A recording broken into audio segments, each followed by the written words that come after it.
Thank you very much. Good morning. And thank you to our Chief Justice for those wonderful remarks that are so encouraging. Our partnerships with the judiciary and our Chief Justice is amazing. There is no doubt, as you've heard this morning and you will continue to hear today, that 678 has had a huge positive impact on probation departments throughout California. Probation departments have spearheaded innovative approaches that we know are designed to protect public safety and at the same time help our clients chart new paths to healing, restoration, and responsibility.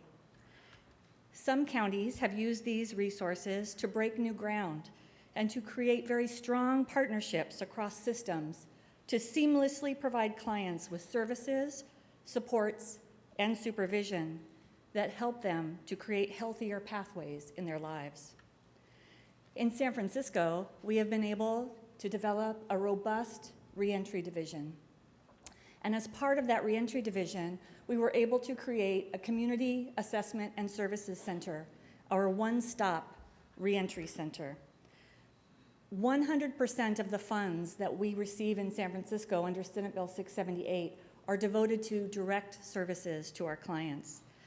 The center that is open and is open to any justice-involved adult who is a resident in San Francisco is a behavioral health-focused reentry center, which relies on the expertise of community partners, city partners, and both sworn and non-sworn probation staff to help our clients address their needs. We'll have the privilege later today to hear from one of our clients that is served in this center and all of the services that he has received and the impact that it has made in his life. While San Francisco, no doubt, is known for its uniqueness in many, many ways, and while this program in San Francisco is very unique to the local needs of our population, San Francisco is definitely not alone in providing innovative and collaborative solutions to local needs. Counties throughout California have paved new roads of shared safety and approaches that help individuals in our communities.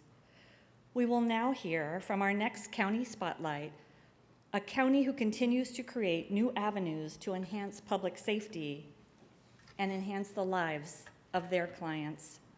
Please join me in welcoming Chief Deputy Reaver Bingham, who will introduce the panel from Los Angeles County Probation to introduce us to the DOORS program and their reentry facility. Welcome, LA County.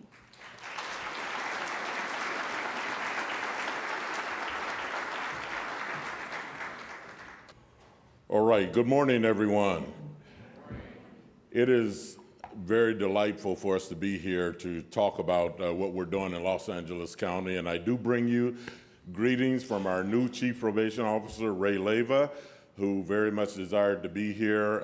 We had budget hearings this week, and he thought it necessary to stay there and advocate for our budget, but I'm honored to be here to talk about what we're doing in Los Angeles County. One of the things about going third, however, is that much of what we would want to share has been shared, but we do have what we believe to be a unique program that I think you all will find inspiring. I'm joined by this esteemed panel, Senior Probation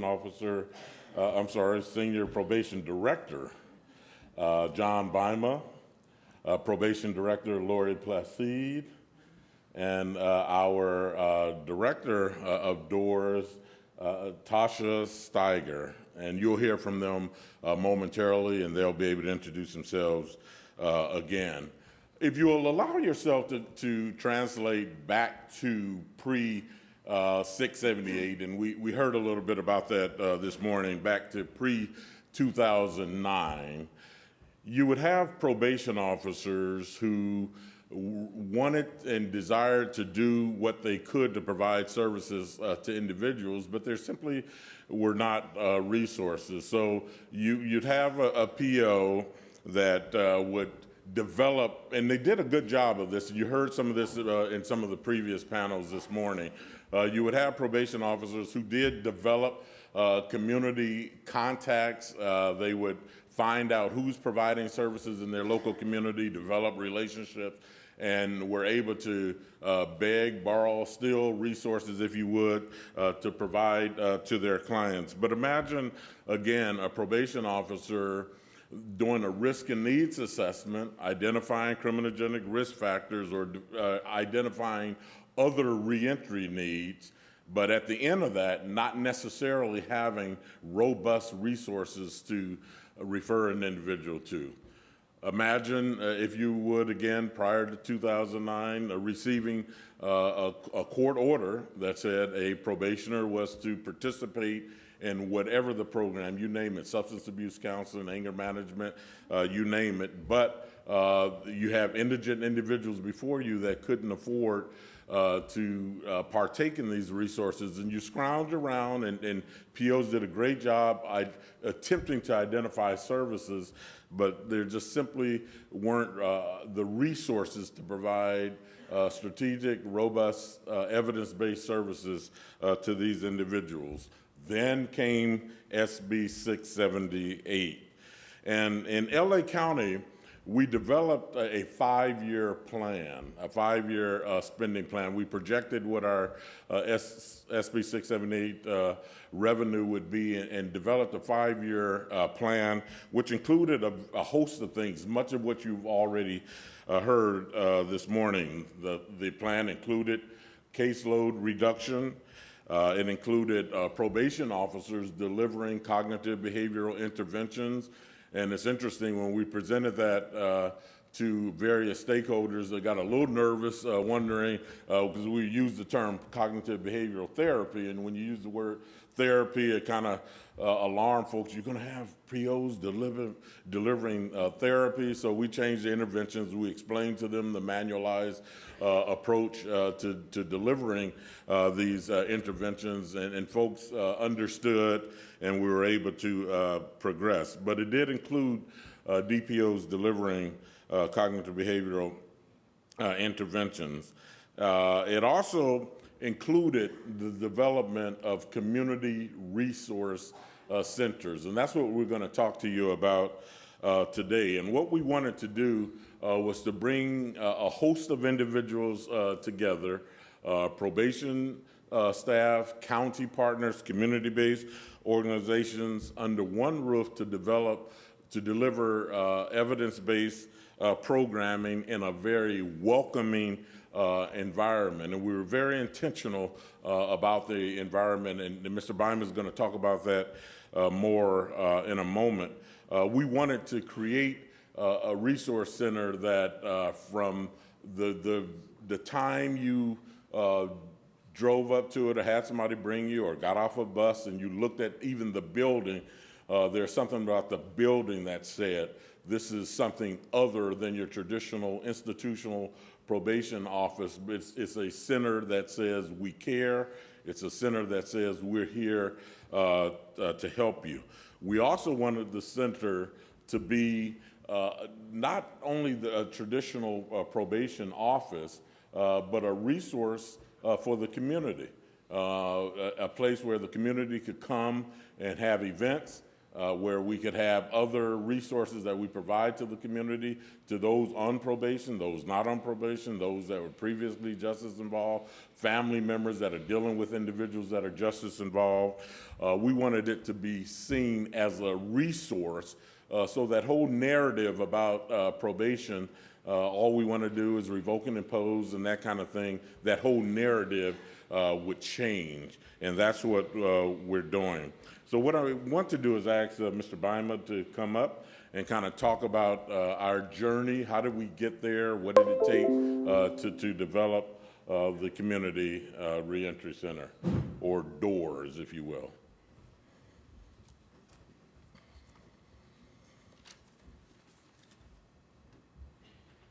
Hi, good morning, everybody. Good morning. It is a pleasure to be up here seeing all your kind faces, and you all are in the room where it happens. You're the decision makers, and you know how sausage is made.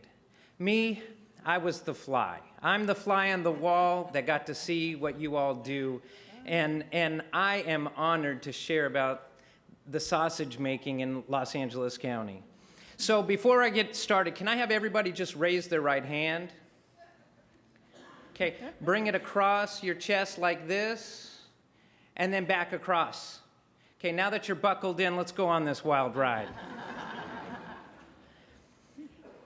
You know how difficult it is to get things done, and especially if there's a vision, how do you make it a reality?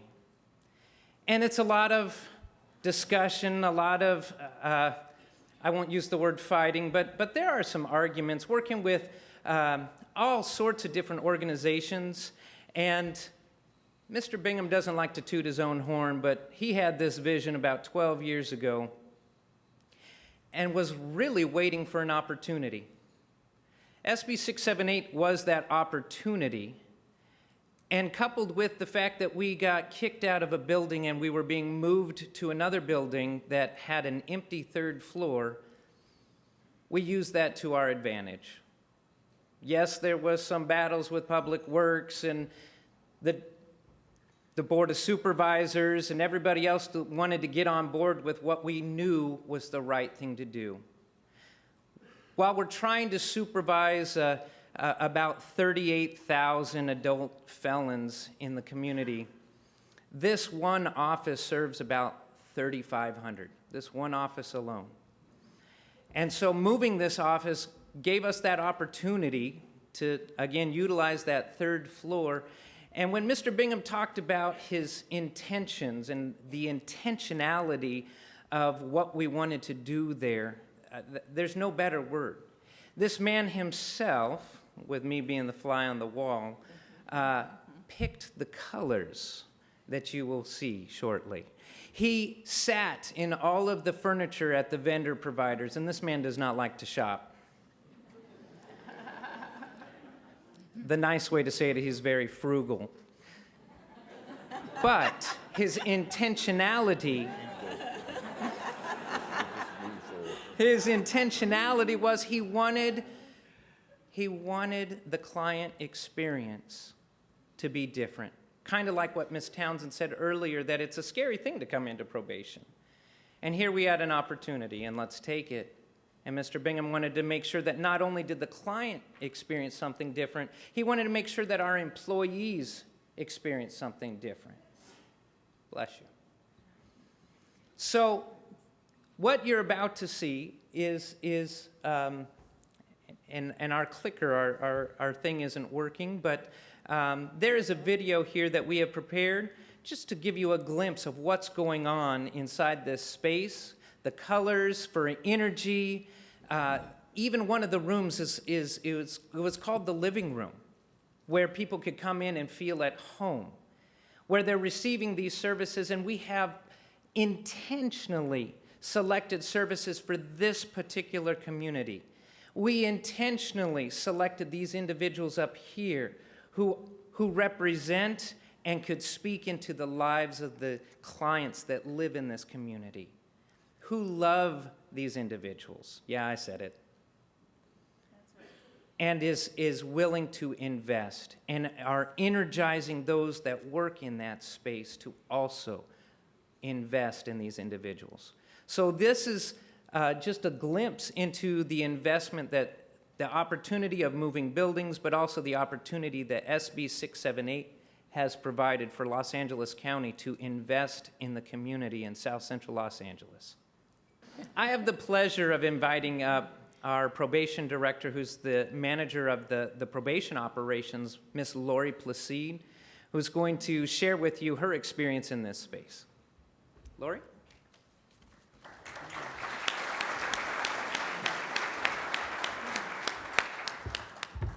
Good morning once again. Good morning once again. Good morning. I am so honored to be speaking to you today and sharing with you LA County's new processes for better servicing our clients. It entails a partnership, and that partnership is between probation and DOORS. Through our partnership, we've developed a new systematic and progressive approach that helps to better serve our clients. I'm really excited to share with you because I've experienced both perspectives as previously as a case-carrying deputy. I've experienced the challenges in working with our clients and connecting them directly with services. Although probation's goal is always to provide services for our clients, sometimes it's difficult when the providers are in the community. So our partnership is a special partnership in that we coexist in the same building. You saw the beautiful building. It's a 3-floor building. Probation occupies the 1st and 2nd floors, and doors, our service providers, are on the 3rd floor. As our probationers enter our facility, they're received by our probation officers. And on our 1st floor, all of our officers meet individually with our probationers in private interview rooms. All of our interview rooms are equipped with computers. Our services that are provided are discussed after all of the mandates, after all of the concerns about the probationer's needs. Our probation officers share with our clients services that are provided and available to them through doors. Our system is set up electronically, so immediately a referral can be inputted in the system with all of the probationers identifying information and the reason for the services. Our referrals that are sent through what we call RUU, and it's our Referral Utilization Unit. Our unit comprised this form electronically, so we can immediately fill in the information, and the information is sent up to doors. Thereafter, our clients are personally escorted from the 1st floor on the elevator up to doors. By the time they are received on the 3rd floor, doors has already received the referral form. Now, as a director, I have personally witnessed the warm receipt of doors as our clients are given a soft handoff to doors. They are gracious, they are professional, and our clients are made to feel very comfortable. We're excited about doors and what they provide, and that as our clients are received at doors, they are assessed for any additional services. And what makes this program unique is the fact that our services are not just for our clients. It can be for any family member or person involved with our client. It can be a living girlfriend, it can be a family member. That can be a child, a brother, a sister, a parent, a grandparent.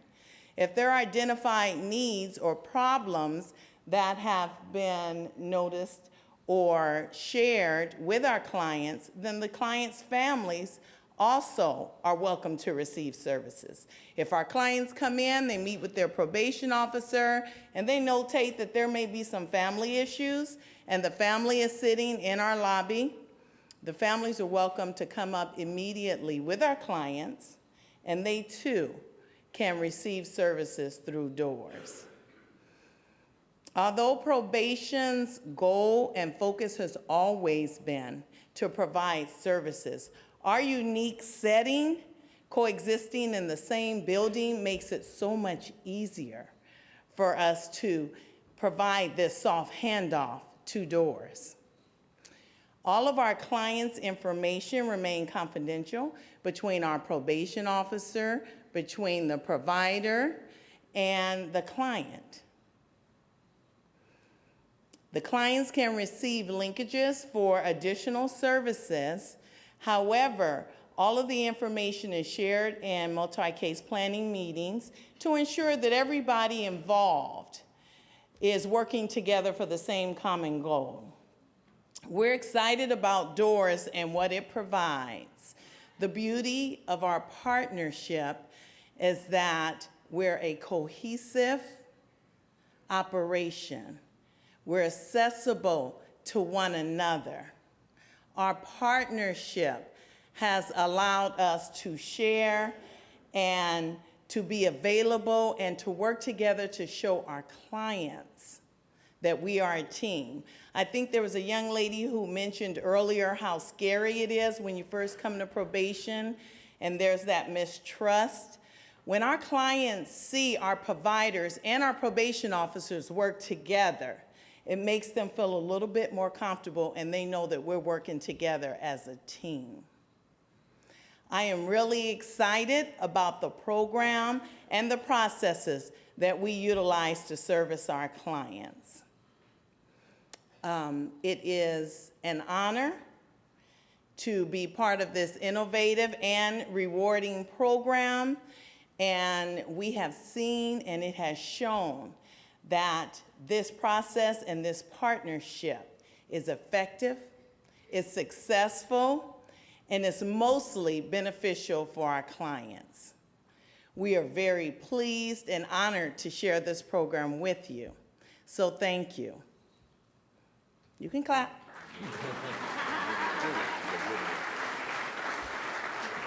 So we're going to move forward, and our Chief Bingham is going to share with you a few things first, followed by my tag team partner, my partner in crime, the very energetic, she is so energetic, and dynamic speaker, Ms. Tasha Steiger. Thank you very much. I know that Lori already, I know that Lori already introduced her partner there at Doors, but I wanted to do a special introduction myself because one of the things that we did when trying to identify individuals that would work at the Rock, which is the primary facility, and Doors, which is the program on the third floor, is to ensure that we had the right people working there. It's one thing to do the construction, to purchase furniture, to have a color scheme that says something different, but it's quite another thing to have the right people there that will carry out the mission and vision that has been created for Doors. And so we went through an extensive interview process. We have the probation director, who is Lori, but we also knew that what we wanted to accomplish with Doors was going to require a full-time person that can engage the community, that can go out there and find other services that our folks would need, that could conduct focus groups, that could engage very creative minds to come in and do some things that are very different, to expose our clients to things that historically they were not exposed to. So we went through this extensive interview process with multiple clients, and I can say, and we were very, very picky, very choosy about it, and I could say that we selected the right person, and this individual has proven over and over again that she's the right person. Not only is she energetic, and all the things that Lori said before, but she's very thoughtful and very compassionate and very interested in the well-being of our clientele. So it's with great pleasure that I introduce Tasha Steiger.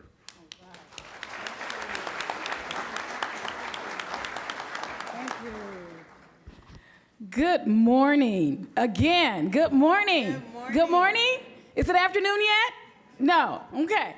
Can I say, not only am I excited to be here, I count it a privilege to be among who would traditionally not be my peers, because I come from the social work background. But I say that in the same sentence as I listen to each of the counties that have gone before us, and the speakers have gone before us. You all are social workers, everybody in this room. is a social worker based on the kinds of things and programming that has been brought together by SB 678. To our chief, LA County Probation Adult Felony Supervision, Mr. Reaver Bingham, I want to say to you in front of your peers, I am very grateful and honored to be a part of what I now consider my family, my team. I wear this name, Rock Doors, like it's my first and last name, because that's what it is, right, Lori? And so again, thank you for having me to be a part of this. I do not take it lightly that this work that we're doing did in fact require not only special individuals, but a cognitive shift. And I am grateful as a 18-year veteran of LA County in various programs that I have now collaborated and have an opportunity to be a part of the probation system, where the vision that they've had for many years to see these individuals who are re-entering their communities to be supervised to change their life has now come into fruition. So if I can ask you, I know it's probably a lot, you know, he's not the president, but he's our president. If you guys with me can give a round of applause to Mr. Reaver Bingham, please. Yes, yes. I really do appreciate that. Again, as mentioned, my name is Tasha Steiger, and I have the esteemed pleasure, I'm having a hard time because I want to move around and this mic is just so limited. But I have the esteemed pleasure of being what I call a servant on the third floor amongst our peers, working alongside Ms. Placide as the director of the probation department. And I am going to share with you, in addition to what you saw in the video, a little bit more details as to what we do on the third floor, how this vision, again, that LA County Probation has now been realized. And so, but I want to start with a couple of buzzwords that I've heard across the various counties that talked. And so we heard motivational interviewing, we heard rehabilitative services, we've heard willingness, we've heard trauma-informed practices and approaches, we've heard resources. And so these are all the languages, obviously, that SB 678 has allowed us to kind of intertwine in the various programs that maybe you have already had. And again, I think a young gentleman who was on the panel had mentioned, it's not that these are services or connections probation officers weren't making prior to this, but now there is a strategic way in which that is done that can now be valued by those who are receiving the services, which are our consumers or clients, are re-entering citizens, whatever we like to call them, as long as it's strength-based, because that's what I believe this innovative approach has allowed us to do. Change the narrative of what it means to go and see your deputy probation officer. The young lady who I thought was very brave on the panel earlier, who talked about her history and how, again, scary it was to even sit across from someone, not really knowing, already with preconceived notions that you're not going to trust that person. As you saw in the video, and that was prefaced by Mr. Bima, the pure physicality of the building at the Rock Doors was intentional. We did not want it to say pale white colors. We wanted it to say help starts and ends here. We wanted it to say welcome back to your community, and we're going to help you realign yourself in your community. So what you saw, as amazing as those photos are, as it relates to the color scheme and the furniture and everything, I think is state of the art. More importantly, the services that are delivered in that building, from the first floor to the greeting of their deputy probation officers to moving to the, or matriculating to the third floor, is what the experience of humanistic relationship should look like. So having said that, I'm going to go through some of the, most all of the programs, and I know your PowerPoints are here on your left and right, but I am going to talk because what I believe is important to understand is that these resources, as we know, are not new resources, but what they are is what I call resources activated. because now you have a person who is not just coming out and coming in to be assessed and giving a paper. Now your paper has value, has movement, has mobility. And that mobility is, oh, we've identified a need. When we're done looking at whatever the confines are as it relates to your probation and your supervision, we're gonna now walk upstairs and we're gonna get these resources that we have already identified. Do you know how much different and valuable that is for a person to hear their deputy probation officer say, not here's a piece of paper, I'm gonna send it in, but let's go, when we're done, we're gonna walk up together.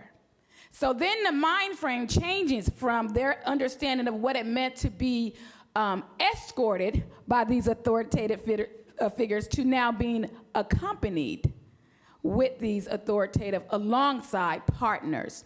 And so that's what I'd like to say as I go into these programs that are on the third floor, is that the beauty is that those individuals who actually walk up to the floor comes not alone. Because many times in the community, they're going to these places, if they make it there, right, by themselves. So at minimum, they have now the support that has been now aligned with their deputy probation officer to the third floor. What can they find? So we know one of the biggest barriers, someone talked about homelessness, someone talked about, just not having a stable place environment, which we know is one of the most, I don't want to use the word risk factors, but it definitely is one of those elements that can increase the likelihood, obviously, of recidivism, right, of you returning. And so we have an organization, HOPIX, who is very well known in the LA County area, providing 3 services, housing being one of them. So they provide triage and linkage supports to not only crisis housing, but they work with individuals towards a permanent plan for housing. So it's one thing to put you in a shelter because you have nowhere to go right away, but they can then be assigned to an intensive case manager, which I like to call a social worker consigliere, to be able to work the process of them finding permanent housing. So that's one service. We have then HOPIX also there providing substance abuse, triage, and linkage. Critical. Yet another element that we know is a very indicative factor that can increase recidivism if not managed. And I think a couple of people in the film also talked about that. And so this person who's there is able to not only do the real life assessment to see what is it that you need, whether that's inpatient or outpatient, they then become your liaison to contacting these individuals, these programs, to see if they have a bed and advocate for you. Why? Because assessment is already done. And those of you guys who may come from the background of social work, many times just getting the assessment to get you the service is really where the barrier is. And so the fact that we have a person on the floor who can do that assessment in real life time, is completed, and fax that over or send that over to wherever place to advocate for this individual to get in the inpatient program is life-changing. And it's in the real lifetime, because many times, especially for substance abuse management, you give them a referral. The hardest thing is for them to actually walk through that referral, especially because they don't have the support. So we're able to do that on the floor.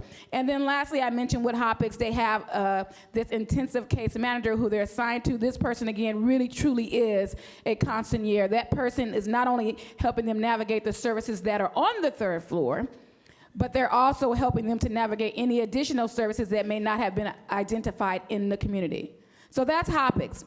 The next thing that we know, of course, is a very big indicative factor is employment. So we have actually 2 providers on the floor, and I'll talk about the second one, excuse me. The first one we have is Chrysalis. Again, 42 years experience working in the Los Angeles area around preparing and supporting the process of people getting employment. So we have not only the dollars from SB 678 and these contracts that are extended to these providers that are here in the space, not only allowed us to be able to hire a director for this to really specialize overseeing each individual's needs as it relates to employment, but also 2 job employment specialists who's, again, working with these individuals on a case management level for employment, which is very different than just going into an employment center, right, and taking a class or getting an orientation. And so we have the opportunity on the third floor, again, with these SB 678 dollars to be able to have that more specialized way of walking a person through that process. So they help them identify, prepare, they help them maintain employment. They actually assess them for readiness, because that's the other piece. Many times the push is get employed, get employed, get employed. Are you ready? And a part of that assessment for readiness, as much as it has to do with their skill set, it also has to do with, okay, well, right now you're sitting with me from employment, but these providers on the floor are also well-versed in the other services that are on the floor. So maybe we thought that employment was what you needed right away, but we might need to look at mental health services first, which I'll talk about that we have on the floor. We might need to look at perhaps doing the road or map towards education.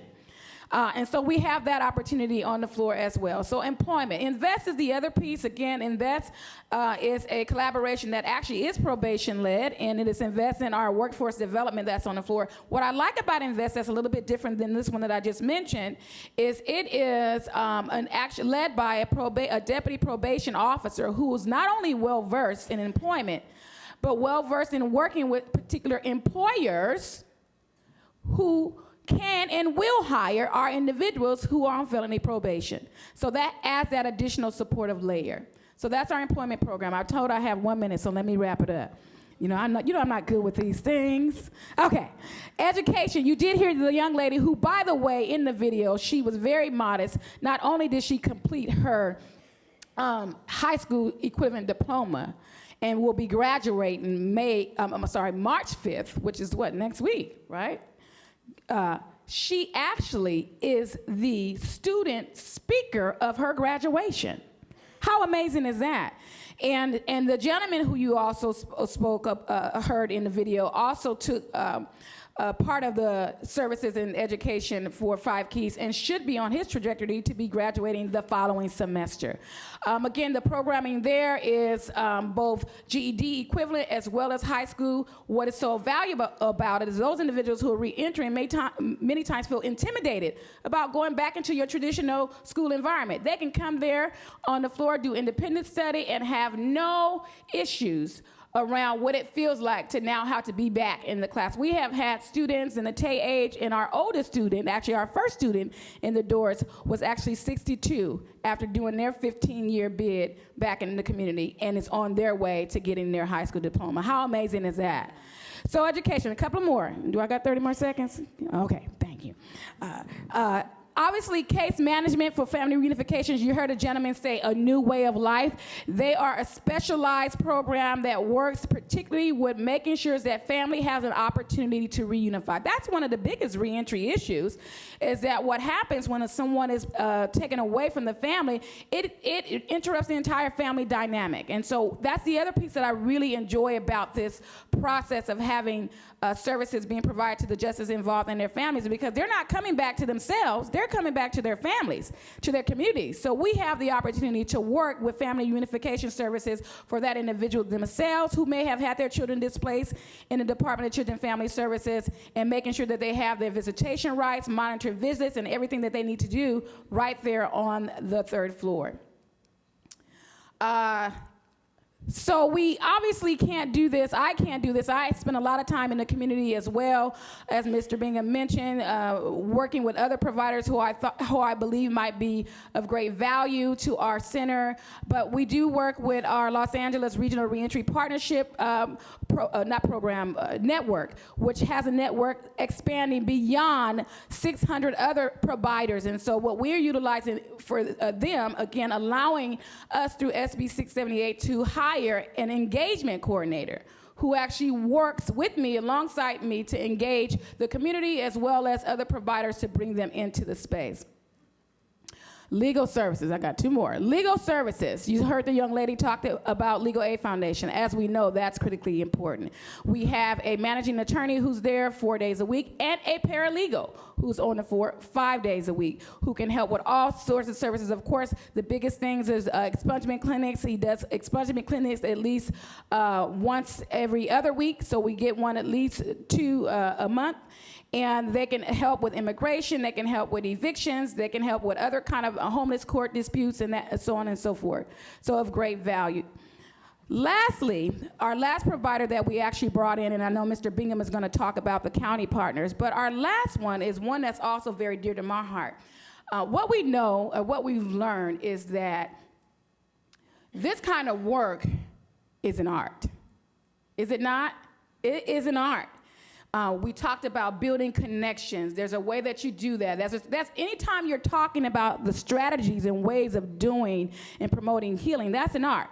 So what I really applaud LA County and our probation department in doing is identifying that not everyone is going to go through the doors through the traditional ways of accessing services.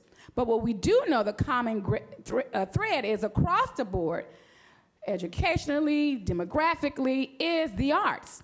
So we had the opportunity to bring in Somos Las Artes, who is the lead on our health and healing through the arts program. So they particularly, the focal population is those who have been gang involvement, but they also work with other providers in the community to look at how movement therapy and how that is a form of art to engage a client towards talking about the trauma and talking about some of the experiences they may have had behind bars or prior to even going behind bars. So we use our health and healings, arts, music, dance, telling your story, that's an art.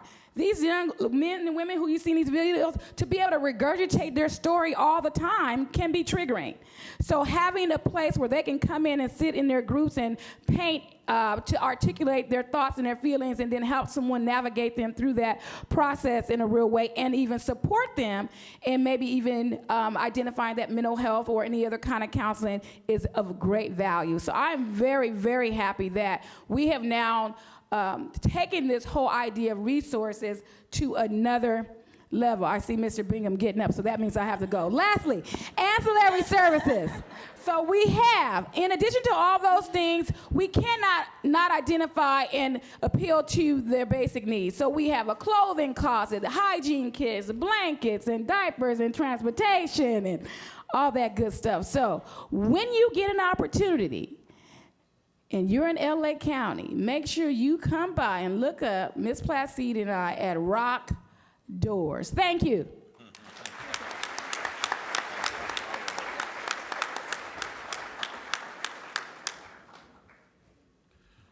All right, I told you we had the right person there, right? So you can see we have a lot going on. I just want to wrap up, and I'm not going to list the county partners there. You can imagine we have all the individuals that are delivering social services involved in the county that are part of it. But I do want to highlight that we do utilize credible messengers or justice-involved individuals to help deliver services there for all the obvious reasons. We are all familiar with the research and sort of the trending to move towards using individuals that have walked this path, have demonstrated some degree of success to come back and help individuals that are on the journey themselves. And as Ms. Tasha indicated, we would love to have you come visit and see the center for yourselves. As a matter of fact, we'll be hosting our second reentry symposium on October the 1st. You'll be getting an invitation through Karen's office, and that'll be a time that you can come by and see the center as well. But anytime you're in LA, just let us know. We'll be happy to give you a tour. And I think we'll just stop it there. Thank you for allowing us to go a little over time. We appreciate your patience.